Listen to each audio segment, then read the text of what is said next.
AP CM Chandrababu Naidu రాష్ట్రంలో శాంతి భద్రతల విషయంలో రాజీపడే ప్రసక్తే లేదని స్పష్టం చేశారు. రాజకీయ ముసుగులో ఉన్నవారు రౌడీజం, సెటిల్మెంట్లు, బెదిరింపులు చేసే ప్రయత్నం చేస్తే అలాంటి వారిపై కఠిన చర్యలు తీసుకోమని, అవసరమైతే రాష్ట్ర బహిష్కరణ వర్తింపజేయనుందని హెచ్చరించారు. అక్రమాలకు పాల్పడితే ఈవెన్ పార్టీ నేతలైనా జైలుకు పంపే సంస్కృతి తమకు స్వభావమని గుర్తు చేశారు. తిరుపతిలో హోంమంత్రి అనితతో కలిసి అత్యాధునిక సౌకర్యాలతో నిర్మించిన నూతన జిల్లా పోలీస్ కార్యాలయాన్ని ప్రారంభించిన సందర్భంగా సీఎం మాట్లాడుతూ పోలీసులు నేర నియంత్రణలో సాంకేతికతను సమర్థవంతంగా ఉపయోగించాలన్నారు. డ్రోన్ల ద్వారా పెట్రోలింగ్ నిర్వహించి విజువల్ ఆధారాలను సేకరించాలని, విజిబుల్ పోలీసింగ్, ఇన్విజిబుల్ పోలీస్ విధానాన్ని అనుసరించాలని పిలుపునిచ్చారు.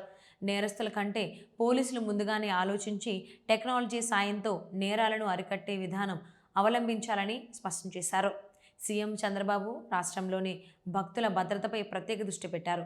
కలియుగ వైకుంఠం ఉన్న శ్రీ వెంకటేశ్వర స్వామి ప్రాంతంలో వైకుంఠ ఏకాదశి పర్వదినంలో భక్తులకు ఎటువంటి అసౌకర్యం రాకుండా భద్రతా చర్యలు పూర్ణంగా ఉండేలా పోలీసులు ముందస్తు ఏర్పాట్లు చేపట్టాలని సూచించారు. దేశీయ మరియు విదేశీ భక్తుల భద్రతాభావం కల్పించడం పోలీసుల ప్రధాన బాధ్యత అని ఆయన గుర్తు చేశారు. చంద్రబాబు విమర్శలు కూడా వ్యక్తం చేశారు.